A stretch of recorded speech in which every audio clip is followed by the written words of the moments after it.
Olá, aqui é a Fabiana. Nesse vídeo nós vamos iniciar a falar de sistemas lineares invariantes no tempo. Nós vamos trabalhar na definição de convolução, mais especificamente na soma de convolução. Então, primeiramente, o que seria uma convolução? Nós temos que um sinal de entrada, ao passar por um sistema, ele sofre uma modificação, uma transformação. E sempre que existirem transformações lineares invariantes de um determinado sinal, a gente vai falar, então, do termo convolução. A questão da linearidade e de ser invariante no tempo são propriedades de sistemas que já foi falado no vídeo de propriedades. E a convolução ela é a representação matemática de como um sistema linear ela vai operar sobre um sinal. Então, por que o sistema linear invariante no tempo? A gente tem que conhecer na resposta a saída do sistema para uma entrada x de t num slit, sistema linear invariante no tempo. A gente consegue prever a saída a outras entradas formadas por combinações lineares de x de t. Como assim? Nessa primeira imagem aqui, eu tenho a entrada x de t definida por um retângulo. Passou por um sistema linear invariante no tempo e saiu com esse triângulo aqui. Foi a resposta que eu obtive. Agora, na segunda imagem, eu tenho um x2 de t, e ela é formada, essa entrada, por combinações lineares desse primeiro. Eu tenho o mesmo retângulo, e aqui, continuando, o retângulo que sofreu um deslocamento e uma inversão na amplitude. É uma combinação linear. E eu consigo, então, prever, calcular o que seria essa saída, conhecendo essa primeira saída triangular aqui. Então, o que eu tenho? Para aquele retângulo, eu tenho o mesmo triângulo. Para o retângulo que sofreu aquela modificação linear, o deslocamento e a inversão da amplitude, eu tenho como resposta aqui um triângulo também que sofreu essas mesmas modificações. Tá? Então, é isso bastante importante para o conceito, para a gente fazer a operação da convolução. Mas, por quê? A gente tem que qualquer sinal pode ser descrito como uma soma de sinais do tipo impulso unitário. Isso já foi falado lá no vídeo que a gente falou dos sinais básicos, que a gente comentou sobre o impulso unitário. Então, vamos relembrar rapidamente aqui qual que é a definição do impulso. Eu vou colocar aqui, o impulso, ele é definido, ele é 1 no tempo 0, n igual a 0, e 0, caso contrário. Então, se eu pegar esse sinal aleatório aqui que eu fiz, pegar, por exemplo, esse ponto aqui no tempo menos 3, o que eu tenho? Eu tenho um impulso, amplitude 1, não modifiquei a amplitude, só que deslocado agora de 3 unidades para a esquerda. Então, se eu for reescrever só esse ponto, eu tenho aqui o impulso de n mais 3. Então, eu estou descrevendo exatamente esse ponto aqui. Só que eu quero descrever todo o sinal x de n. Então, o que ele vai ser? Ele vai ser o somatório desses pontos. Então, próximo, eu tenho um impulso, agora com amplitude 2, e deslocado de 2 unidades para a esquerda. Então, vai ser 2, o impulso de n, mais 2. No próximo, eu tenho um impulso, amplitude menos 1, então, menos, e agora deslocado de 1 unidade para a esquerda, mais 1. No próximo, eu tenho o próprio impulso, então, mais o próprio impulso. E aí, por diante.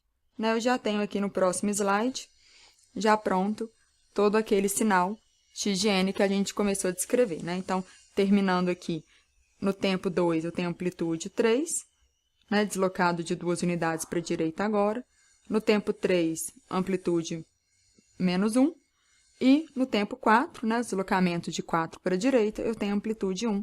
Então, está descrito aí todo o meu sinal x de n. Tá, mas isso a gente fez para um sinal específico. Se eu pegar essa equação agora e generalizar para qualquer sinal, como é que ela ficaria? Ela ficaria dessa forma. Repara que eu pus uns 3 pontinhos aqui no meio e peguei só alguns termos. Então, qual que é a ideia? O que eu tenho aqui? Eu tenho amplitude 1 vezes o impulso deslocado de 3 para a direita. Foi exatamente o que eu reescrevi aqui, Só que, em vez de colocar o valor da amplitude, eu coloquei x de menos 3. O que significa isso? Amplitude de x no tempo menos 3. E aqui, a mesma coisa para todos os termos. Ó. 2, o impulso de n mais 2. Eu tenho amplitude no tempo 2, então, ó, amplitude x no tempo 2, vezes o impulso deslocado de 2 unidades para a esquerda. E por aí em diante com todos os termos, né? Então, essa é uma forma geral da gente escrever aquele sinal x de n. Esse sinal está limitado, de menos 3 até 4. E se o sinal for infinito? A gente colocaria uns 3 pontinhos, né? Antes de começar a descrever aquele sinal. Eu faria toda essa equação de menos infinito a infinito. Uma forma de a gente economizar, né, caneta aí seria colocar no formato de somatório. Então, a gente tem essa equação aqui, ó, ela reescreve, né, qualquer sinal x de n em termos de impulso unitário. Então, repara que a gente usa o k para mostrar aquele deslocamento e o valor da amplitude do x naquele instante de tempo. Né? Então, a gente se baseia nessa equação, né, nesse fato que qualquer sinal pode ser descrito como uma soma de sinais do tipo impulso, para continuar a entender o que seria a soma de convolução, da onde vem a fórmula da soma de convolução. Então, continuando, né, já falamos, qualquer sinal pode ser descrito como uma soma de sinais do tipo impulso unitário. E aí, o que acontece? A gente viu que conhecendo a resposta, né, do sistema para uma dada entrada, a gente conhece a resposta para qualquer combinação daquela entrada. Então, conhecendo a resposta do sinal para uma entrada do tipo impulso, a gente consegue calcular a saída para qualquer entrada, porque qualquer entrada é uma combinação linear do impulso. E, concluindo, os slits são caracterizados pela resposta ao impulso. Então, aqui a gente entra com uma nomenclatura, né? A resposta ao impulso ela é definida pelo Hzinho de n, então sempre que aparecer agora o Hzinho de n é a resposta ao impulso. Muito cuidado para não confundir com a resposta do sistema ou saída, né, que é o y. E como é que ficaria isso num diagrama, né? Eu vou fazer aqui um resumo do que a gente viu. Eu tenho a entrada, o impulso, entrei no sistema, saí com a resposta ao impulso, né? Então, se eu tenho um impulso deslocado, pelo sistema ser invariante no tempo, o que eu vou ter na saída? A resposta ao impulso deslocada no tempo, né? Vai ter aquele mesmo deslocamento. Se eu tenho agora um valor de amplitude multiplicando, né, aquele meu impulso, esse valor, aquele escalar, também tem que estar na saída. Isso aqui caracteriza o sistema linear. E, então, agora reescrevendo isso aqui, ó, agora de menos infinito a infinito, que é aquela fórmula que a gente deduziu da entrada do x de n, o que eu vou ter na saída? Eu vou ter esse somatório aqui, mas agora, em vez de estar em termos de impulso, está em termos da resposta ao impulso. E é essa fórmula que nos interessa. Essa fórmula é a fórmula da soma de convolução, que o que ela nos diz? A saída de um slit, né, de um sistema linear invariante no tempo, ela pode ser determinada pela soma de convolução entre o sinal de entrada e a resposta ao impulso. Então, vamos entender melhor essa fórmula aqui, ó. Eu tenho que a saída do sistema, y de n, ela é determinada pela entrada, né, que eu quero saber qual é a saída, e a resposta ao impulso do sistema, que é um fator conhecido. Né? Repare que eu estou fazendo o quê? Aqui, eu estou fazendo um somatório dos produtos ponto a ponto entre esses dois sinais, entre o x e o h. Eu coloquei duas vezes aqui a fórmula, né? Uma deslocando o h e uma deslocando o x, devido à propriedade da convolução, que tanto faz, na verdade, qual sinal é deslocado, você tem que chegar no mesmo resultado. Resumindo, a convolução ela é uma operação entre dois sinais que produz um novo sinal. Né? E essa operação ela é composta de uma multiplicação ponto a ponto desses dois sinais e depois o somatório dessas multiplicações.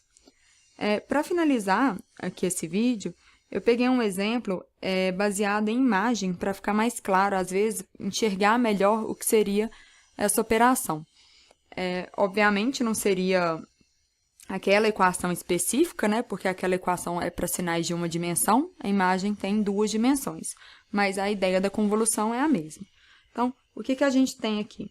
Eu tenho uma imagem, né? Eu tenho aqui os pixels das imagens, os valores, e eu tenho aqui minha máscara da filtragem, né? Seria, a gente chama de kernel do filtro.